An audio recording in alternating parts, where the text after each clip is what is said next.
Olá, meu aluno, minha aluna. Eu sou o professor Gustavo Viegas e nesta aula nós veremos Enigma, a máquina que os alemães utilizavam para transmitir mensagens criptografadas durante a Segunda Guerra Mundial. Aqui eu tenho uma foto de uma dessas máquinas. Foram produzidos alguns modelos. E aqui eu tenho uma figura que representa uma enigma. Começando a olhar, aqui nós temos um painel, que é onde você vai apertar uma letra. Quando você aperta uma letra, duas coisas acontecem. A primeira coisa é, digamos que eu aperte a tecla do A. A primeira coisa que vai acontecer vai acender uma luz aqui em cima. Digamos que seja uma luz que ilumine o E. Então você apertou o A e a resposta foi E. Outra coisa que vai acontecer quando você apertou o A é que aqui em cima nós temos uma configuração. No meu desenho está 1, 1 e 1.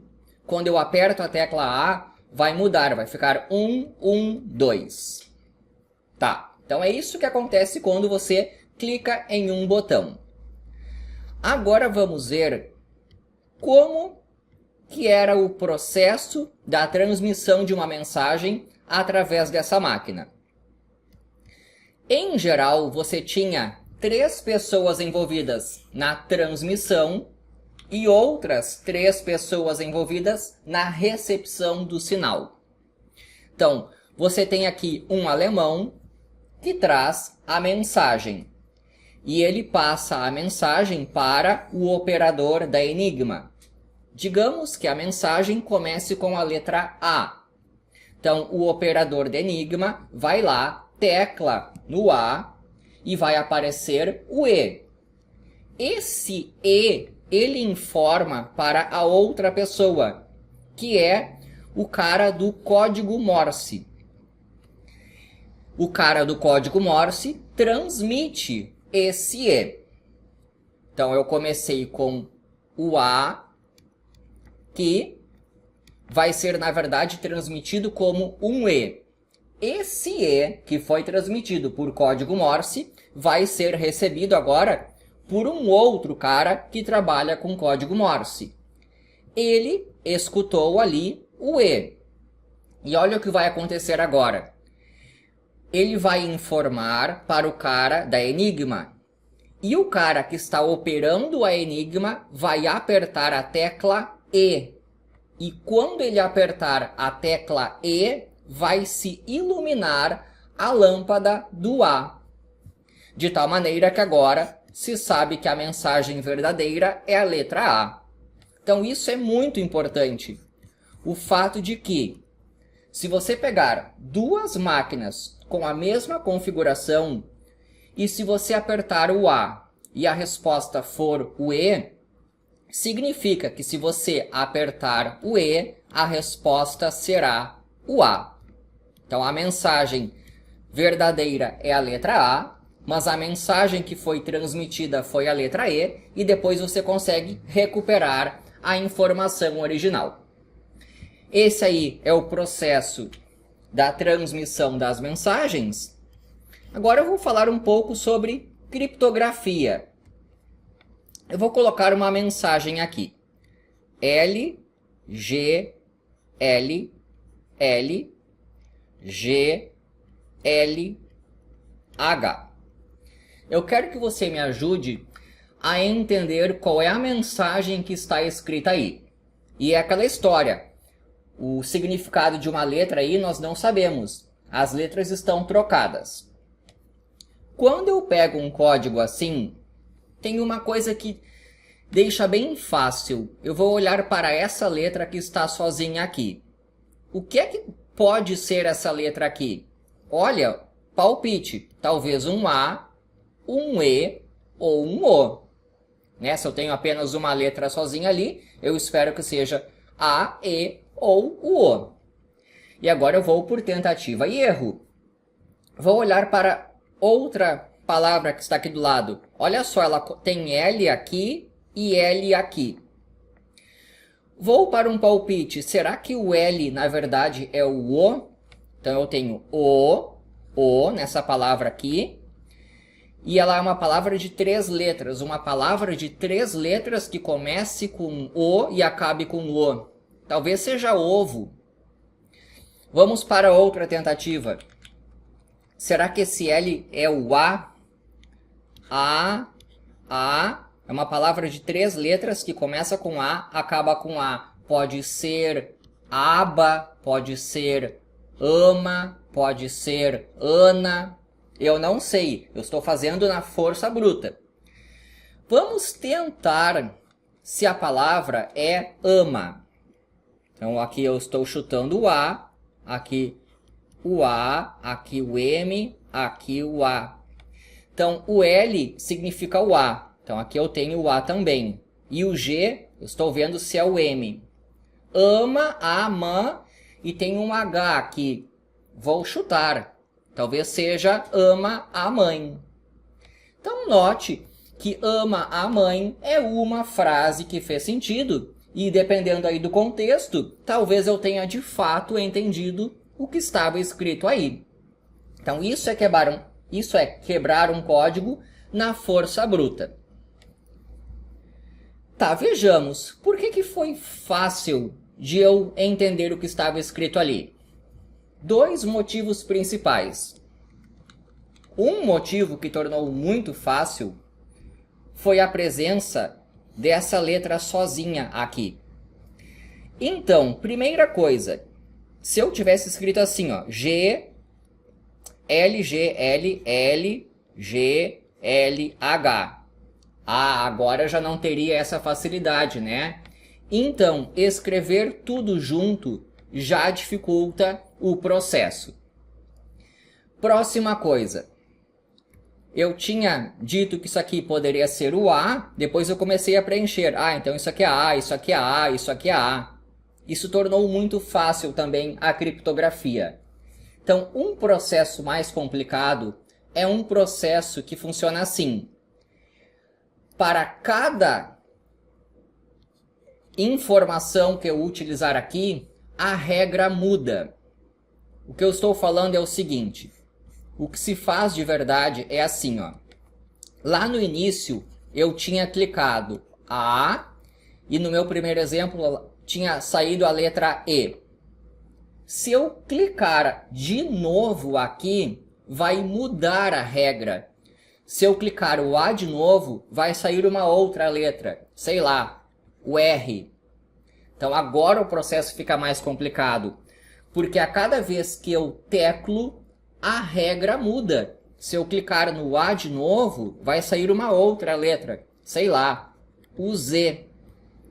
Quando você trabalha num processo assim, então agora os significados L, G, L, L, G, L, H.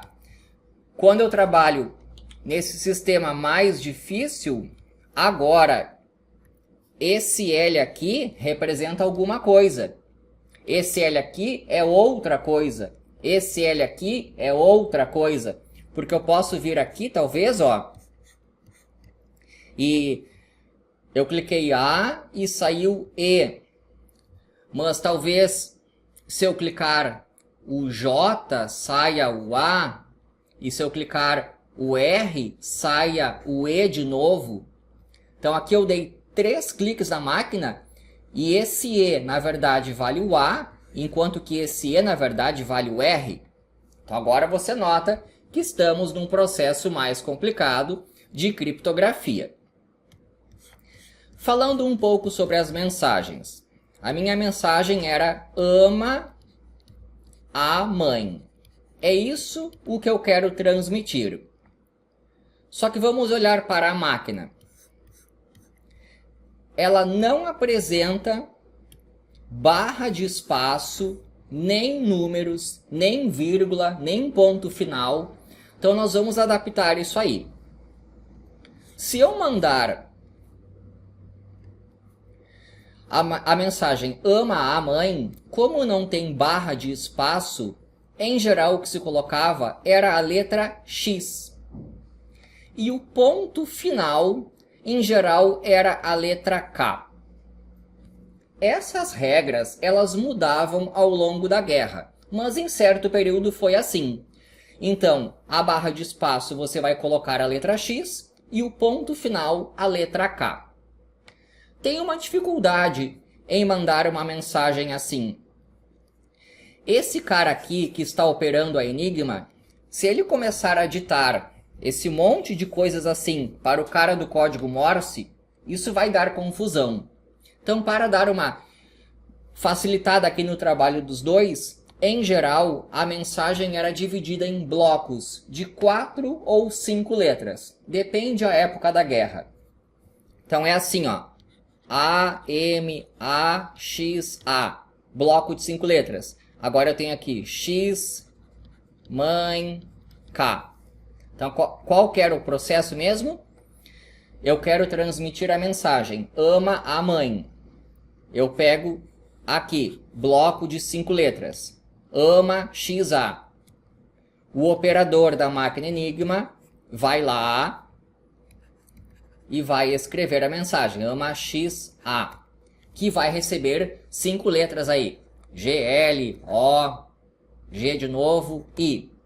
Então essa mensagem aqui, GLOG, que foi o que acendeu ali no painel, ele informa para o cara do código Morse, que transmite aquela mensagem GLOGI para esse outro cara do código Morse, que informa para o cara do Enigma que o receptor ele vai digitar ali, ó, na Enigma essa mensagem aqui. E para ele, aqui em cima, as luzes vão indicar a palavra correta. Ama XA, daí ele sabe, esse X é a barra de espaço, ama A, é o significado desse início de mensagem aqui. Tá, você já está entendendo o processo de transmissão da mensagem. Só que tem uma coisa. Tem aquela história de que para cada vez que eu aperto uma tecla, a regra muda. Então isso aí é muito difícil. É aí que entra a máquina. Em 1918... Então, note que foi no final da Primeira Guerra Mundial que a máquina foi inventada por este engenheiro aqui. Ele tinha 2 objetivos: vender a máquina para as Forças Armadas e vender a máquina para os banqueiros. Banqueiros também são pessoas que precisam enviar informações sigilosas. Só que ele não fez sucesso na época, porque a Alemanha ali estava quebrada ao final da Primeira Guerra Mundial. Em 1923, a situação mudou.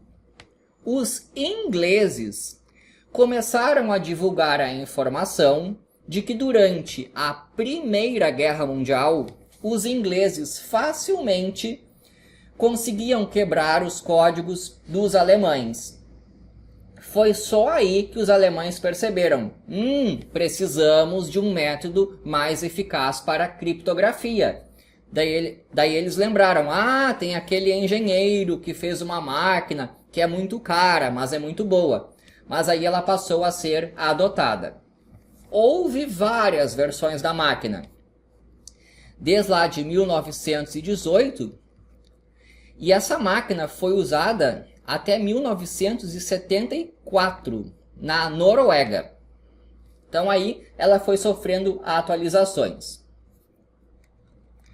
Então agora eu vou começar a mostrar os componentes internos da máquina, porque eu quero ver como é que ela funciona. Mostrando aqui em cima de novo, ela fechadinha.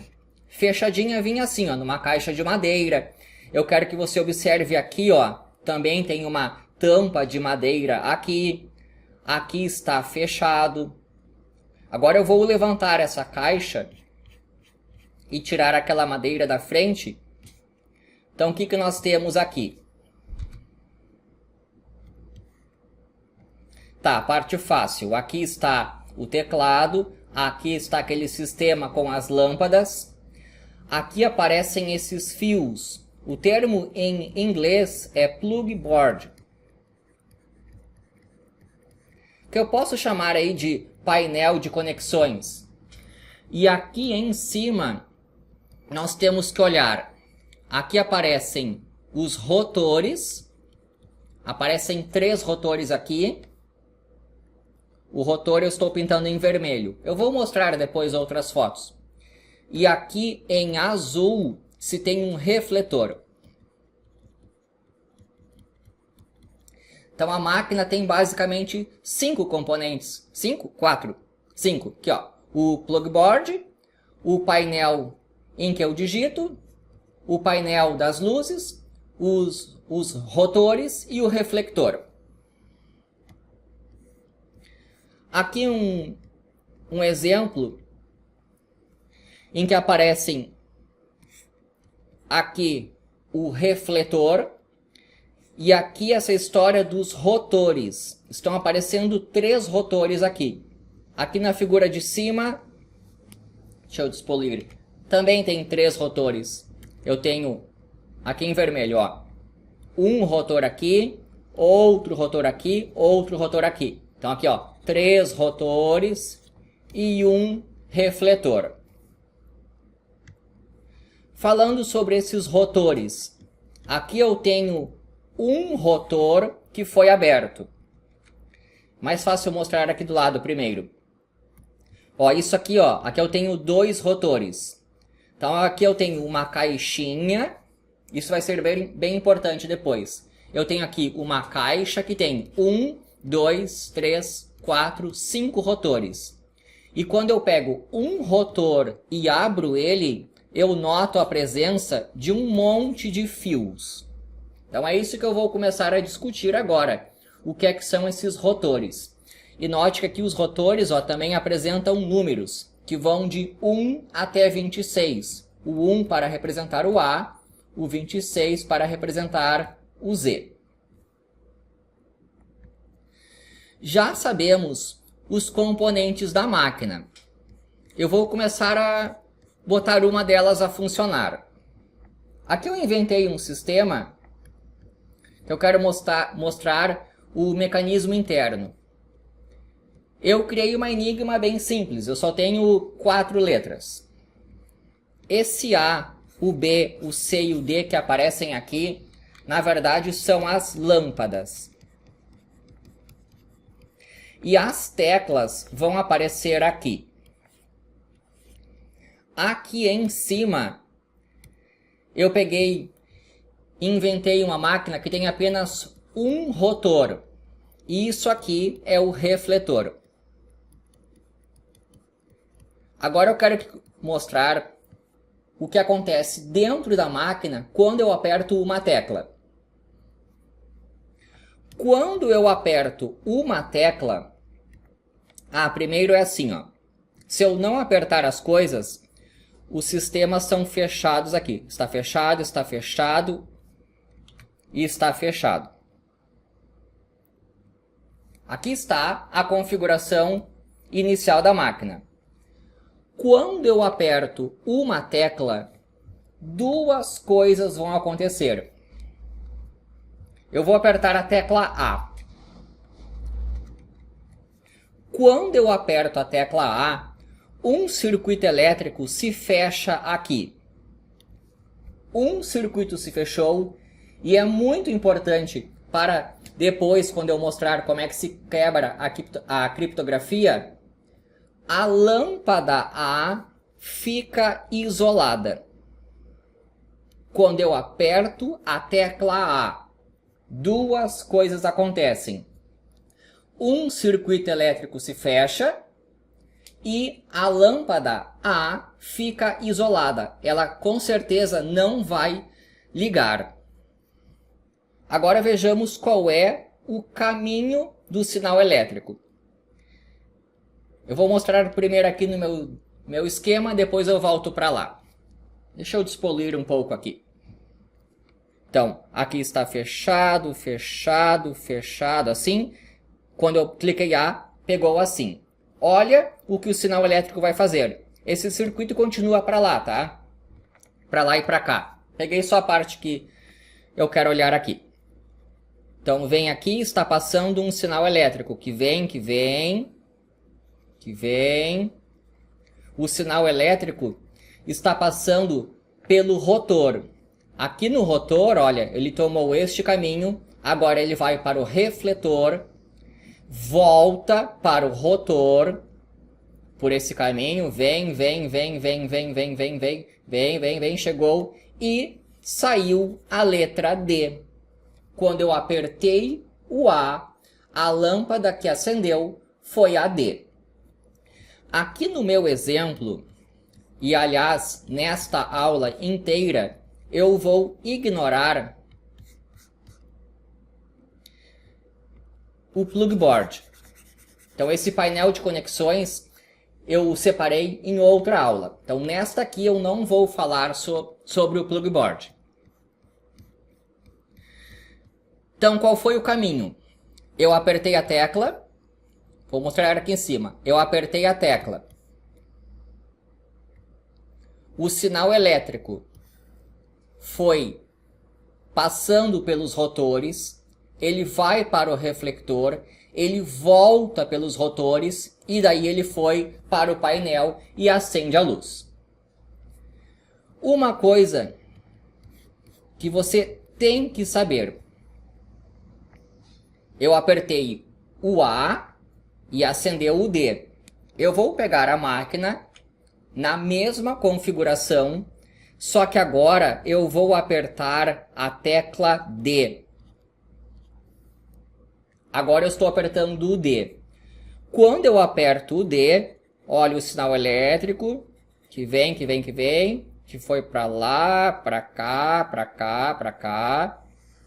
Quando eu aperto o D, a lâmpada que vai acender é a lâmpada A.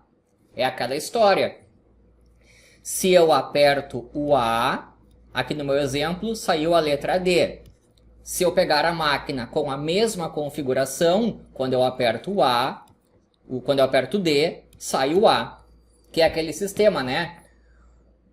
Um cara da máquina Enigma aperta o A, sai o D, daí ele informa para o cara do código Morse o D, o cara do código Morse transmite a letra D, o receptor lá do código Morse escuta o D, informa para o seu operador da Enigma, que vai apertar a tecla D, e daí vai sair a letra A.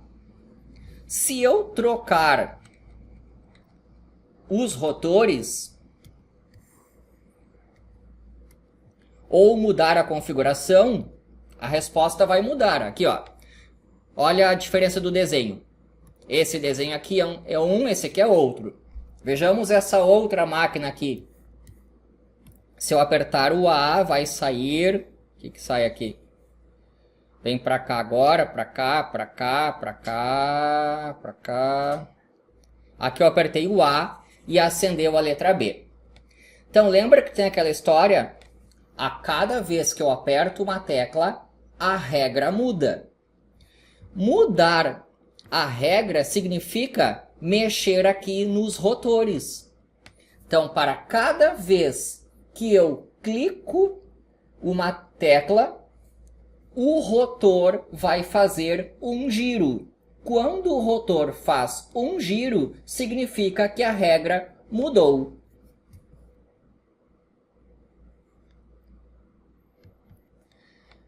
Vamos continuar falando sobre rotores. Esse primeiro rotor aqui, ó, eu chamei de rotor do tipo 1. O que ele fez foi o seguinte. Eu tinha feito assim, ó, o A foi levado no D. Que é isso aqui, ó, o A foi levado no D. Eu deixo como tema de casa. O B, nesse rotor, é levado no próprio B. Estou falando desse rotor aqui. Se você clicar o B, vai dar o próprio B. Se você clicar o C, vai dar o próprio C. Se você clicar o D, vai dar o A. Então eu chamei ele de rotor do tipo DBCA. E o outro rotor aqui, ó, esse aqui, eu tinha feito um caminho em que eu cliquei no A e saiu a letra B. Se você pegar o B, vai sair o C. Se você pegar o C, vai sair o D. Se você pegar o D, vai sair o A. Então é um outro tipo de rotor. E o rotor é essa ideia de que ele vai girar. Aqui na minha máquina, que tem apenas 4 letras, o rotor ele pode funcionar dessas 4 maneiras diferentes. É o seguinte, se eu apertar a tecla A primeira vez ele vai me responder o D. Agora ele vai girar. Girar o rotor é o seguinte, aqui ó, essa letra A que estava no final vem para o início. Então agora começa com o A. Se eu apertar o A, vai responder o A de novo. Se eu apertar o A pela terceira vez, agora vai sair um C. Se eu apertar o A de novo, agora vai sair um B. Então o que eu tenho aqui é, ó, a última letra vai para o início. Olha aqui, ó, DBCA, ADBC. Agora eu pego esse C e jogo ele lá para frente. Vai ficar o CADB. Quando eu clico de novo, o rotor gira, significa que a regra está mudando. Essa última letra vem aqui para frente e fica o BCAD, BCAD. Então agora já deu para entender qual é o procedimento da máquina para a cada clique mudar a regra. É que eu tenho um rotor que está girando e conforme ele vai girando, ele vai fornecendo novas regras para cada letra. Uma primeira pergunta. Estou trabalhando aqui numa máquina bem simples de apenas 4 letras. Quantos tipos de rotores poderiam existir para uma máquina assim? Eu tenho 4 letras. Se eu tenho o A, B, C e D aqui no meu exemplo. Se eu tenho 4 letras, eu posso embaralhá-las, ou seja, permutá-las de 4 fatorial maneiras. 4 vezes 3 vezes 2 vezes 1, que dá 24. Existem 24 maneiras de se embaralhar as 4 letras. Só que cada grupo de 4 letras representa um mesmo rotor. Então eu vou dividir por 4, de tal maneira que aqui, no meu exemplo, existem 6 tipos diferentes de rotor. No caso verdadeiro, em que se trabalha com 26 letras, aqui ó, quando você pega um rotor de verdade, aqui aparece do 1 ao 26. Então você tem no total 26 fatorial sobre 26, que é 26 vezes 25 fatorial sobre 26. Teoricamente, poderiam ser fabricados 25 fatorial tipos diferentes de rotores, que é 25 vezes 24 até o 1 lá.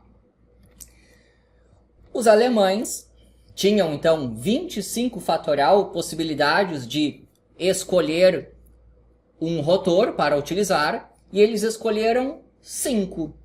Então, em geral, existiam 5 tipos diferentes de rotores, dentre os 25 fatorial de chances que eles teriam para escolher. Que é isso aqui, ó. 1, 2, 3, 4, 5. Então, eles escolheram esses fios aqui dentro, ó, de apenas 5 maneiras diferentes, as conexões. Esses fios que aparecem aqui dentro são esses fios que eu desenhei aqui. Tá. Bom, aqui no meu exemplo, eu peguei apenas um rotor. Mas não se trabalhava com um. O meu exemplo tem agora 2 rotores, mas é a mesma ideia. Deixa eu dar uma olhada aqui. O sinal da letra A é aquele que vem por aqui. Então é assim, ó. O sinal que vem da letra A, ele vem por aqui. Se eu tiver um sistema de 2 rotores, é a mesma ideia, ó. Olha, o sinal elétrico passa por esse rotor, agora passa pelo outro, agora pelo refletor, de novo pelo rotor, de novo pelo rotor, vem e vai para lá. Então agora eu tenho um sistema de rotores. Então agora você vai entender o que são esses números que aparecem aqui, ó. Lá no início eu tinha falado que aparecem aqui números. O que eu tenho aqui são 3 rotores e cada um deles organizado de uma certa maneira. Aqui aparece 1, 1 e 1. É o seguinte, existem 5 rotores diferentes. Foram escolhidos 3 e cada um deles foi colocado em alguma configuração. Aqui eu tenho, digamos que o primeiro rotor é do tipo 4. O segundo rotor aqui é do tipo 2 e o outro é do tipo 1. Então eu escolhi do 5, eu escolhi 3 e cada um deles é colocado em uma posição original. Aqui no meu exemplo, que eu tenho... Deixa eu limpar a minha tela aqui. Nesse exemplo que eu fiz aqui, ó, eu peguei o rotor 2 e coloquei na posição 1, que é isso aqui, ó. E aqui eu peguei o rotor 1 e peguei também na posição 1. Só que eu poderia ter feito coisas diferentes. Eu poderia ter começado, por exemplo, colocando o rotor...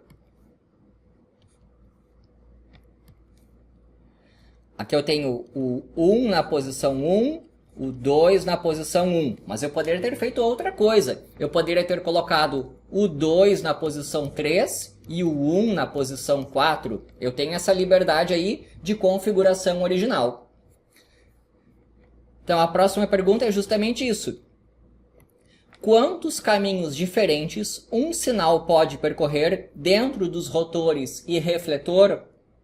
Aqui no meu exemplo, eu tenho, digamos que eu já fixei os rotores.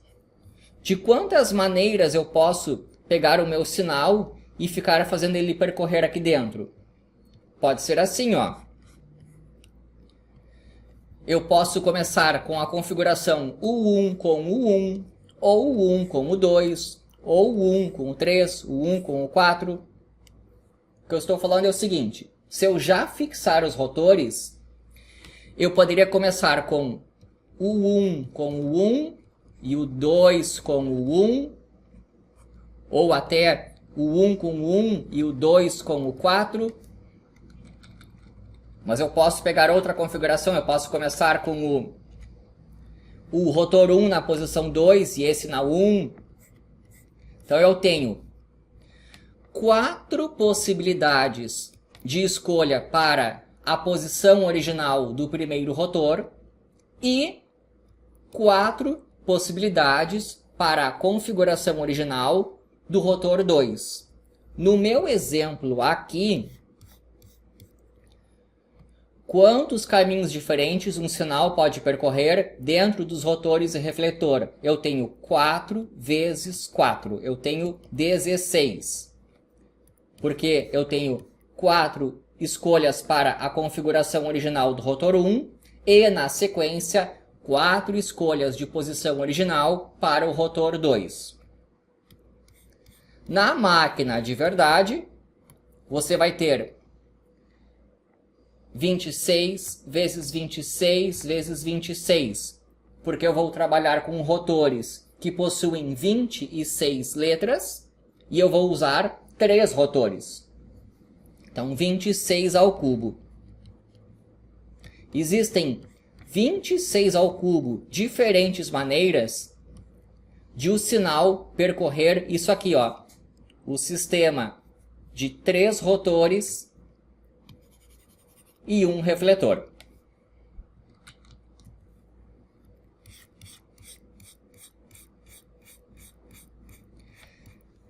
Bom, eu tenho um monte de maneiras. Então, como é que funcionava lá durante a guerra?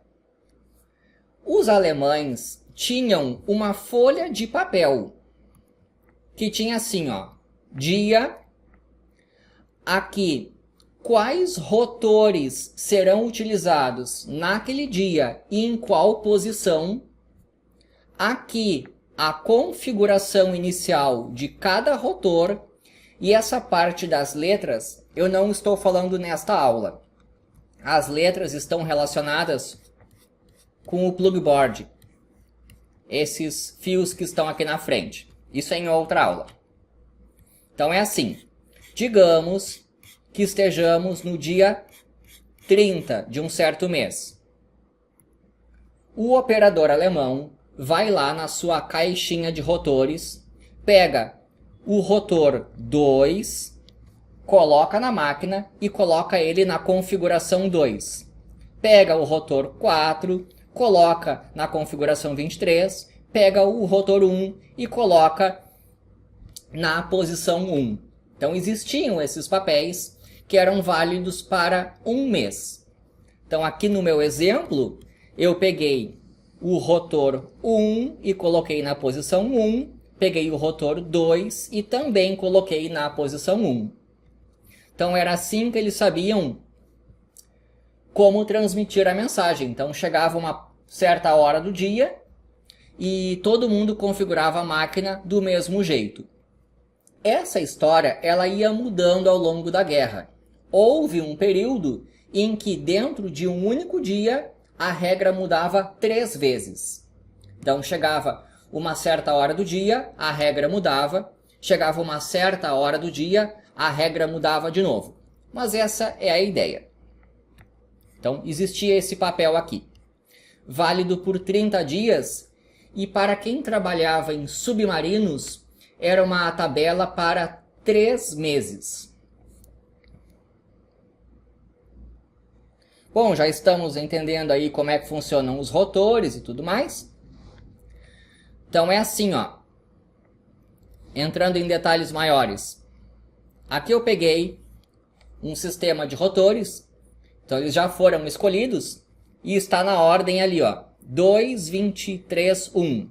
Que é isso aqui, ó. 2, 23, 1. Então você vai lá na máquina e coloca o 2, 23, 1. E os rotores que estão escondidos aqui.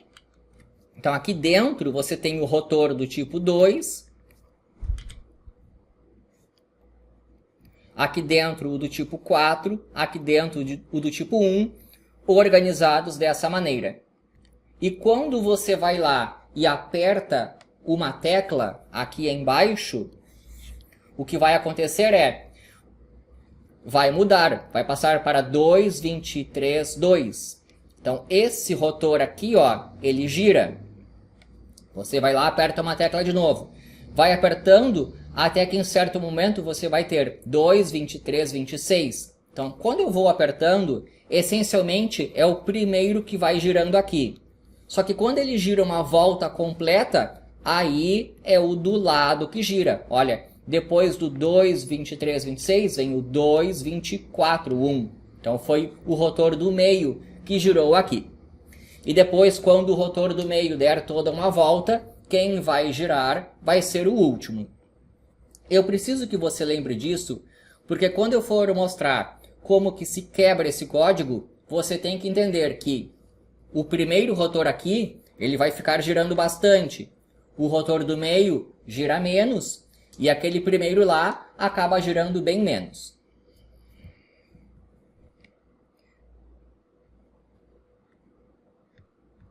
E continuando aqui.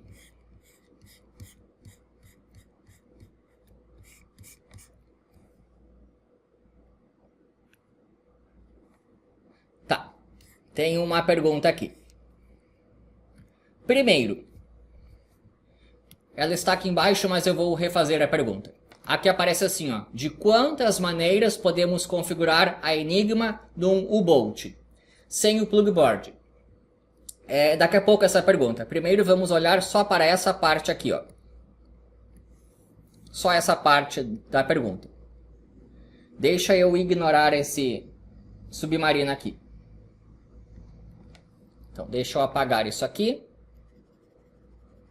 Primeiro um caso mais fácil. Assim, de quantas maneiras podemos configurar a Enigma? E eu não estou falando daquele painel cheio de fios. Então essa é a primeira pergunta.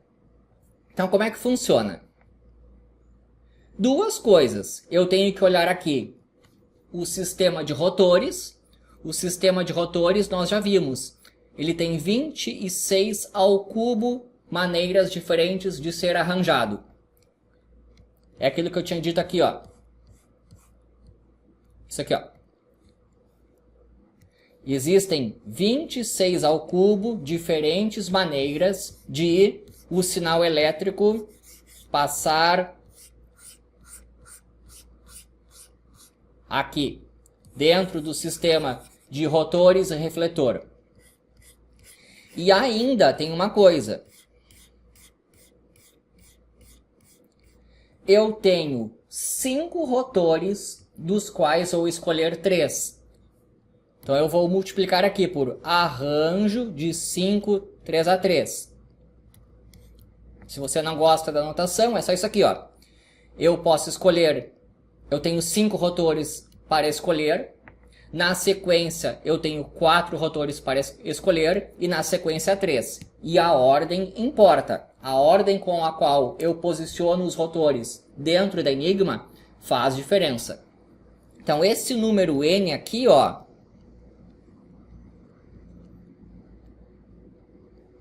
5 vezes 4 vezes 3 vezes 26 ao cubo é o total de maneiras que eu posso configurar uma Enigma, sendo que eu não estou falando no plugboard.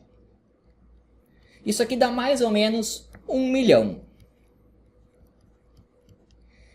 Existem mais ou menos 1 milhão de maneiras de você escolher os rotores, colocar numa posição exata e o sinal elétrico que vai passar pelos rotores e pelo refletor, ele pode passar aí de mais ou menos 1 milhão de maneiras diferentes.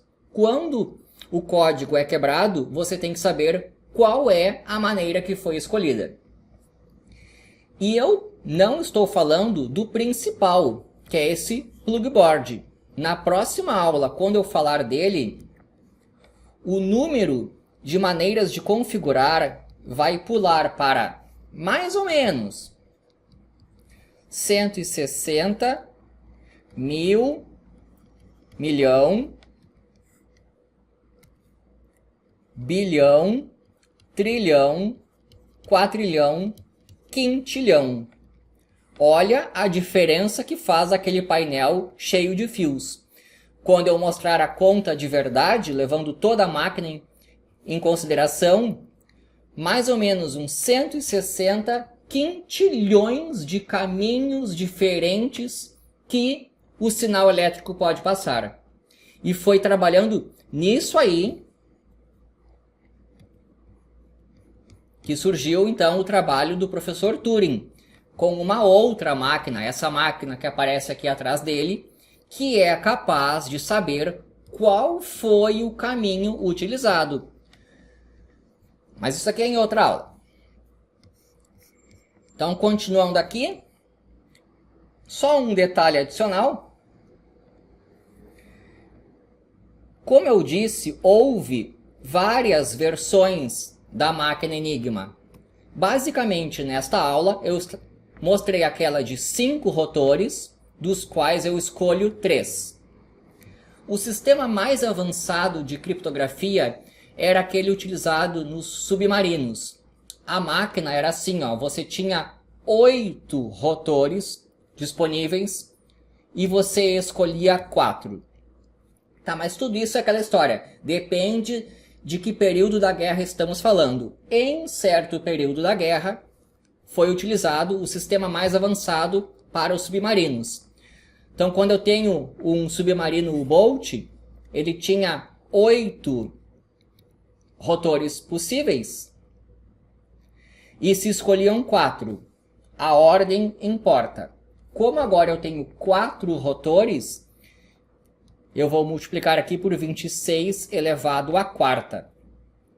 Então, ainda ignorando aquele painel cheio de fios, que faz a criptografia ficar extremamente mais difícil, muito mais difícil, sem falar do painel, num submarino nós tínhamos 8 vezes 7 vezes 6 vezes 5 vezes 26 elevado à quarta, que dá mais ou menos uns 770 milhões de possibilidades. Então aqui eu fiquei com 770, mais ou menos, milhão. Umas 770 milhões de possibilidades de um sinal elétrico passar pelos sistemas de rotores e refletor, ainda sem falar da parte que torna isso aqui muito mais difícil. Então agora já deu para entender que existem muitos caminhos pelo qual o sinal elétrico precisa passar e, para entender qual foi a mensagem que um nazista enviou, é necessário uma máquina que veja qual foi o caminho que o sinal percorreu. Mas isso aqui, como eu disse, é em outra aula. Espero que tenha gostado. Inscreva-se no canal, porque falta bastante coisa para eu mostrar, né? Falta eu mostrar para que serve aquele painel cheio de fios. Falta eu mostrar por cima como é que funciona essa máquina aqui, que aparece na imagem, que é aquela que entende o que é que foi de fato transmitido lá pelos nazistas. E é isso daí.